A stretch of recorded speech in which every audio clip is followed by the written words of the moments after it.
In the previous video, we saw that we have Taylor series. So here are Taylor series, and here are Maclaurin series. Okay, so Maclaurin series are just a special case of Taylor series. We just plug in A equals 0. Okay, so let's do some examples. So we want to find the Maclaurin series of the function f of x is equal to e to the x and its radius of convergence.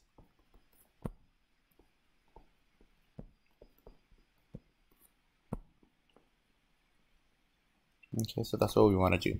We want to find the Maclaurin series of the function f of x equals e to the x and its radius of convergence.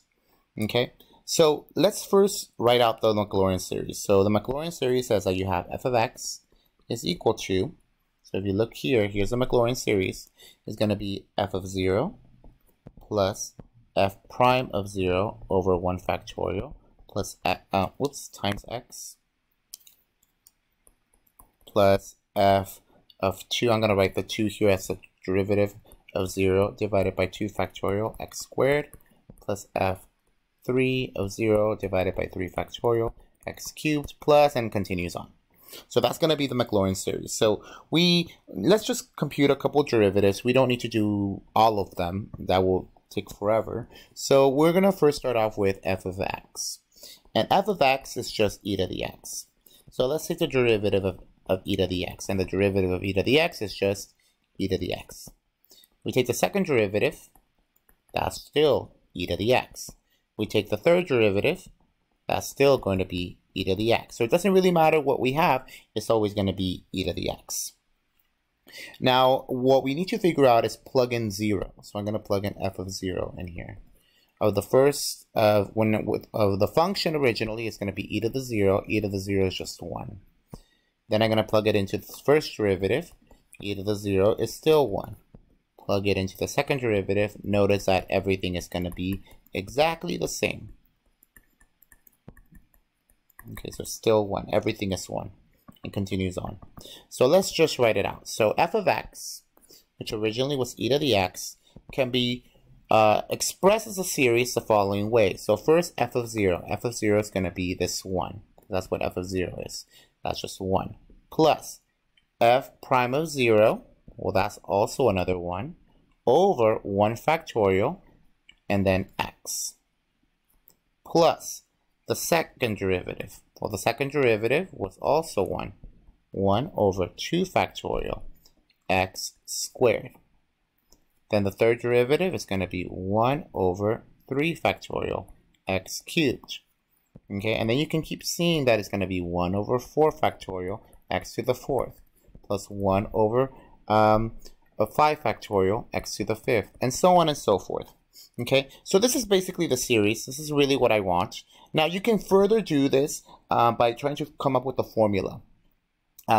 So if you wanted to come up with a formula, you can see that I can just rewrite it as the sum from n goes from 0 to infinity. Notice that x is just to the power of n, and it's just being divided by n factorial.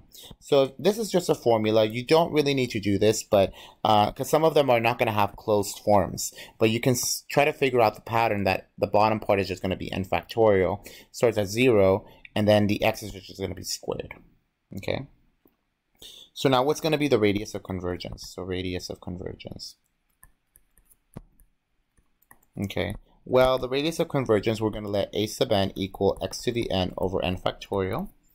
Notice that we can use the ratio test by taking a sub n plus 1 over a sub n. This is going to give me x n plus 1 over n plus 1 factorial times n factorial over x to the n. Well, after doing a little bit of algebra, we'll get that x to the n, absolute value, divided by n plus 1. Then we're going to take the limit as n goes to infinity. And what we're going to get is 0, which is less than 1. So notice that when you get 0, it's less than 1 for whatever value of x is. So the radius of convergence is just going to be infinity. Okay. So let's do another problem.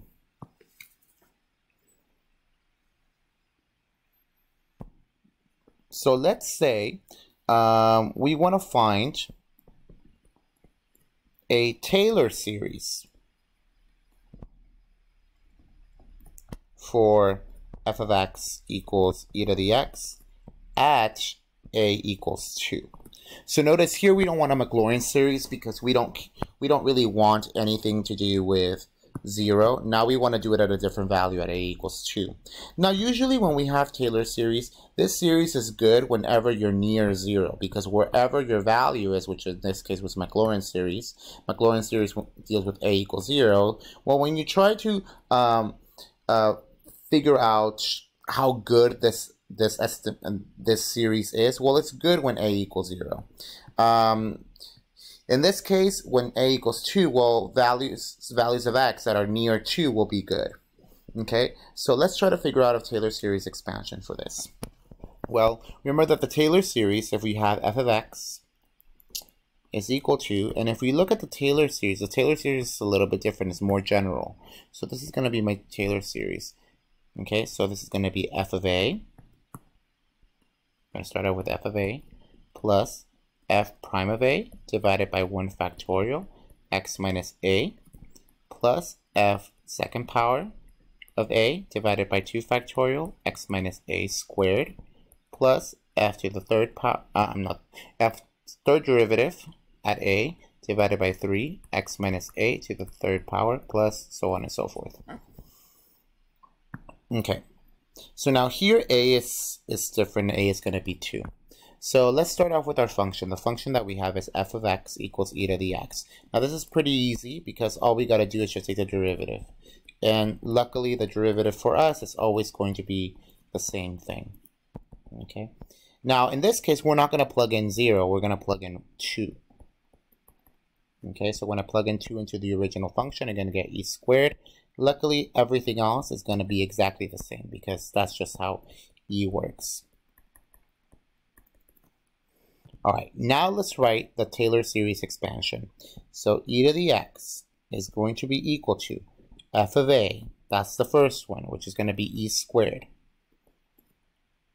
All right, and then this is going to be plus the first derivative evaluated at that, that's going to be e squared over 1 factorial x minus a in this case is equal to 2, x minus 2, plus, this is going to be e squared again, because that's the third derivative, the second derivative, divided by 2 factorial x minus 2 squared, plus e squared over 3 factorial x minus 2 to the third power, plus continues on. So if I want to come up with an equation or an expression, a sum formula that does this, well, notice that e squared is always there, so you have to have e squared. You start at 0 factorial, 1 factorial, so this is going to be n factorial. X minus 2 is always going to be the same, and then you're going to have a power of n. So these can be really tough. Don't worry if you can't really quite figure them out. Okay, now let's do one last problem.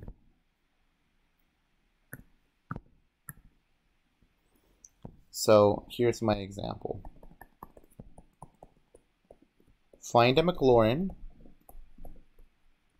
series for f of x is equal to cosine of x.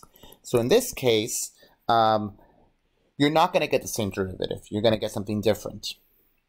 So now remember the Maclaurin series formula is going to be f of x is equal to, since it's Maclaurin series, a is going to be equal to 0. So it's f of a plus f prime of a over 1 factorial x, oh, not a. Well, a in this case is 0, right? So this will just be 0. F of 0 plus f prime of 0 over 1 factorial to x to the first power plus f to the second power of 0 divided by 2 factorial x squared, third derivative over 3 factorial x cubed, and so on and so forth. So first, let's start off with f of x. So f of x in this case is going to be equal to cosine of x. And now what we're going to do is we're going to take the derivative. So f prime of x. Well, f prime of x is going to be negative sine of x. Then let's take the second derivative.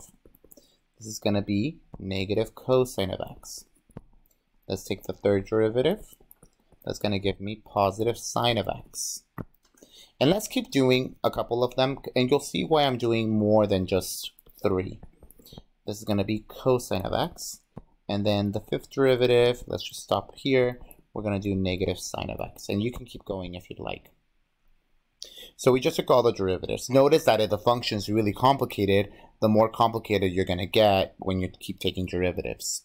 So now since we're looking at Maclaurin series, we're going to plug in 0 first. We're going to plug in the cosine of 0. The cosine of 0 equals 1. Then we're going to take the derivative, and we're going to plug in 0. This is going to be the negative sine of 0. This is just going to be 0. F double prime. This is going to be negative cosine of 0, which is going to be negative 1. Now we're going to do it with the third derivative. We're going to get sine of 0. This gives me 0. The fourth derivative, you're going to get cosine of 0, because of that. That's just 1. And then the fifth derivative, well, you can kind of suppose know what this is going to be, which is just 0. Okay, and then so on and so forth. So let's write the function. So the function is cosine of x.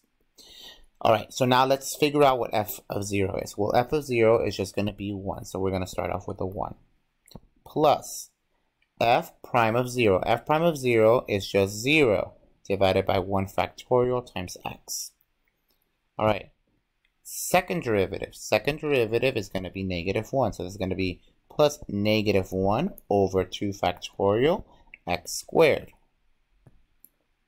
Then plus the next one is the third derivative. That's going to be 0 over 3 factorial x to the power of 3. My next one is the fourth derivative. That's going to be plus 1 over 4 factorial x to the power of 4. And then my last one's going to be plus 0 over 5 factorial x to the power of 5. Plus continues. So a couple things go away. This goes away, this goes away, and this goes away. And what we're going to end up getting is 1. A positive and a negative gives me negative 1 over 2 factorial x squared. Then plus 1 over 4 factorial x to the power of 4. Can you guess what the next one's going to be? Well, yeah, notice that the signs alternate. Positive, negative, positive. The next one's going to be negative 1 over 6 factorial x to the power of 6. So notice that everything is just even. So you get even numbers. Okay, so the more derivatives that you take, the more this is going to make it more easy to look at. So if I want to look at this, well, if I wanted to figure out a formula for this, it's going to be summation from n goes from 0 to infinity. Well, we know that it's alternating. Okay, so alternating is going to be this negative 1 to the n power. So because it's alternating, we're going to have negative 1 to the n. Notice that the x's are always even. The way that you represent something that's even is 2 times n. That's just going to be even. Okay, divided by, notice that these are also going to be the same numbers that are on the exponent. So this is just going to be 2n, and then they are accompanied with a factorial. Again, you don't really need to remember this. This can be a little bit difficult. Some of them don't have closed forms, but this is just the way that you can represent them. At least with the sine and also the cosine, they both have a closed form. Okay, so that's the general gist of Taylor series and Maclaurin series. Notice that if the function does get a little bit more complicated, you do have to take multiple derivatives. Sometimes use a lot of chain rule. Sometimes you might have to use the product rule. Okay, that's it.